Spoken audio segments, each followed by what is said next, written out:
Hello, I'm Brigantia, Blackbird of Blackbird's Brew. Welcome to this week's edition of Divination Demonstration. It's the first of our Halloween tarot spreads, and we are using the Halloween Tarot deck by Karen Lee, which is illustrated by Kipling West. This particular spread is called Trick or Treat, and it's by someone called Ethony. So let's get started. I think this is fun. Now, the first card is called Costume. Who do you really want to be deep down? What desire wants to be expressed?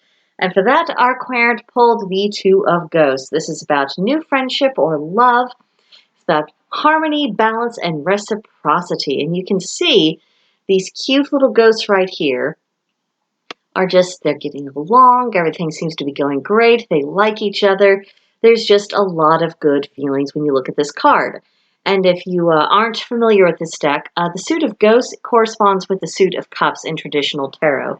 So think of all of that Two of Cups energy. You have it here, only with just a little bit more bubbly, a little bit happier. And this is what our querent is wanting. It's wanting a sense of connectivity. It's wanting to be in a close partnership with someone. It's about wanting to have a good ebb and flow of energy between themselves and another person.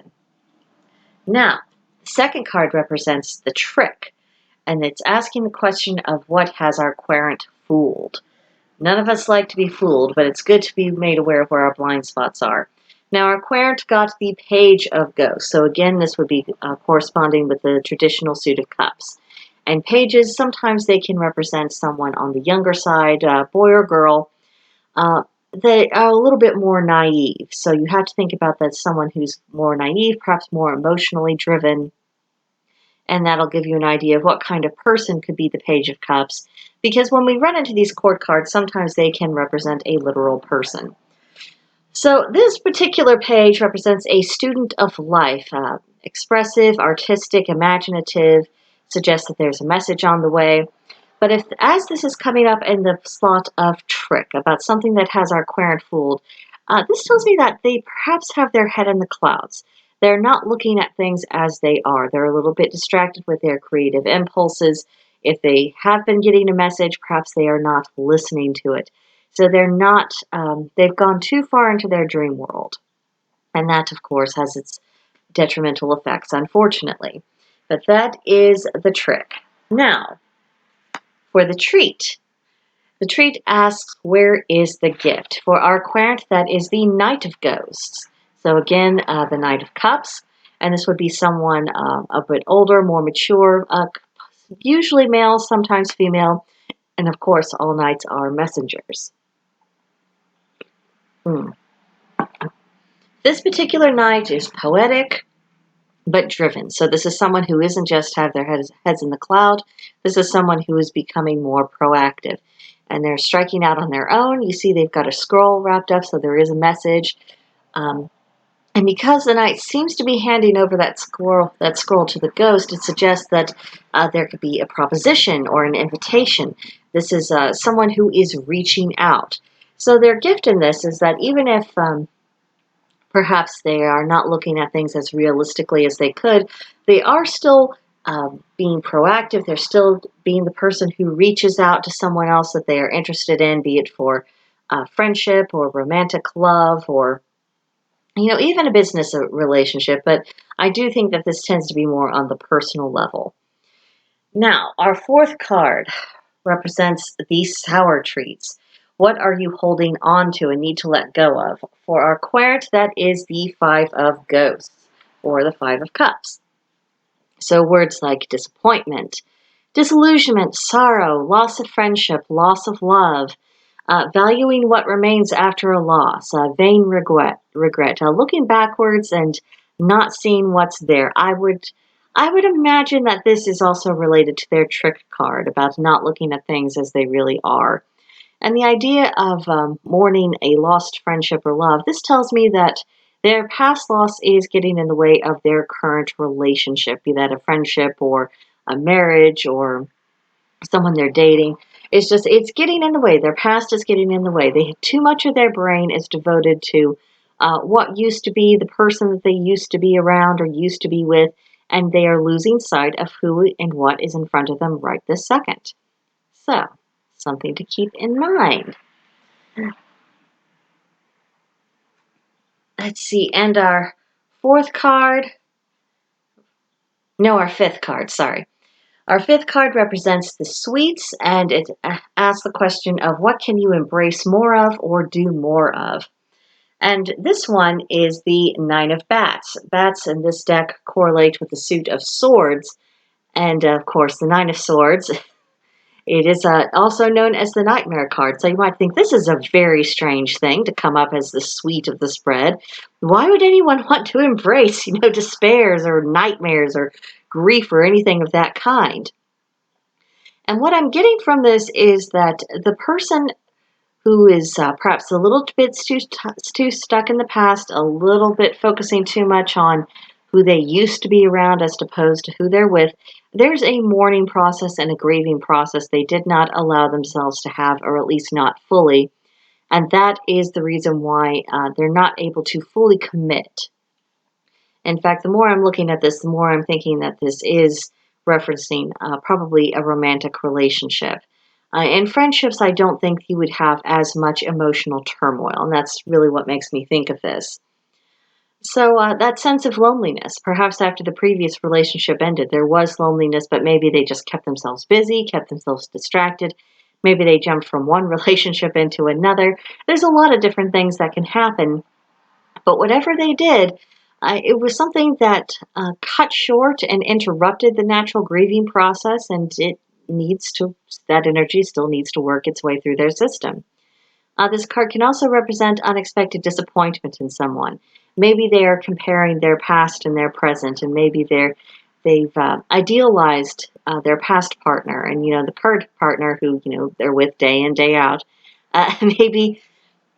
Maybe it's a little easier to see the flaws of someone they're with, and there's been enough time that they have forgotten the flaws of the person they used to be with.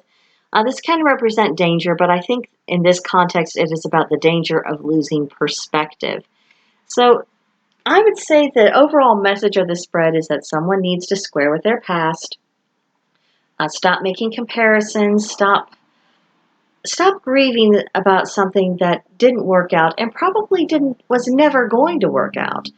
Sometimes when we are with someone in a romantic context, we discover, this person is, nice enough, or that, we have these things in common, but something just doesn't connect. And when that moment comes and one or both parties realize, this isn't really working, we're not coming together, we're not knitting together, and they decide to break it off and go on, I think we do go through a period of mourning, which is natural, but I think we also need to allow ourselves to come to a place of acceptance of this was the natural and the logical outcome of that relationship, and that when people are not connecting, it is right for them to split apart. Now, I do think that if this is referring to a married couple, put a little bit more work into it before you throw in the towel. It's I think sometimes people leave their marriages more easily than they leave relationships in which there is not a marriage. And I don't know why this is. And I think that'd be too much of a discussion for this particular video as to theories as to why. But whatever it is, if it is a relationship that's in a premarital stage, I think this is a time to have a discussion between them and their partners, and also come to grips with some of their own past, and then make an educated choice about what to do moving forward. And of course within a marriage, because you've made vows and you've made a very public commitment, and a lot of times marriage ceremonies are religious, and that's also a commitment before whatever god or gods people in question happen to worship. I think there is a higher obligation to try to sort things out of, okay, so you're dealing with this thing from your past, and, and coming together of that, what can I do to help you? Or if the other person cannot help you with it, maybe it's time to do some work on yourself and I need to get this out of my system. Why should something from 10, 15 years ago be controlling my present when it's an entirely different person? Got to think about these things. Last notes on this particular spread is that 4 of the cards were in the suit of ghosts. So again, cups, think the element of water, emotion, the subconscious mind, dreams, instincts, and receptive energy. This is kind of a stormy sea of 4 of these cards that this person is going on. That's another clue that the querent is dealing with something that's very emotional. and the more emotion that goes in to something, that's when you start looking at family relationships, as when you start looking at romantic relationships, because those are our closest relationships, or at least they should be. So if there's going to be high drama, it's probably going to originate from those quarters. So when you're reading for other people, that's worth keeping in mind. We did have one card in the suit of bats, and the bats, again, they relate to the suit of swords. So the element of air, intellect, sorry. Okay, intellect, sensitivity, intuition, slicing through confusion, clarity, precision, projective energy. Now, when this came up right in the last of the spread, and so it's saying that someone needs to get a little bit out of their whirlwind of emotions and start thinking things more clearly, more objectively, and just getting down to kind of the root causes, getting down to the basics of it, not looking away and just dealing with something head on and dealing with it very proactively. This tells you something about the nature of the advice of the spread and what outcome that the spread is really recommending, which is essentially to deal with your issues. It's not going to get better by ignoring it. It's not going to get better or waste away, as time goes on. Deal with your issues. Do not let your past spoil your present.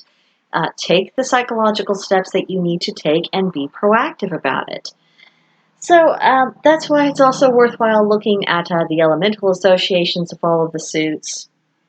I don't think that the court cards necessarily represented actual people. That's something that the querent themselves might have to give some consideration to as they listen to the reading. If there's someone who pops up, then start thinking of them in those contexts. But more than likely, I don't think this really relates to anyone besides the querent and the person that they are romantically attached to. So that's it. I'm going to have a visual of this spread posted in Blackbird's Brew in the Magical Tidbits channel. Please, by all means, join us there. We love company. We love having good in-depth discussions. We're a fun bunch. There's a link to join in the description box below. And of course, if you haven't already, please subscribe, please like the video, and please leave a comment. So I shall see you in another video. Bye for now.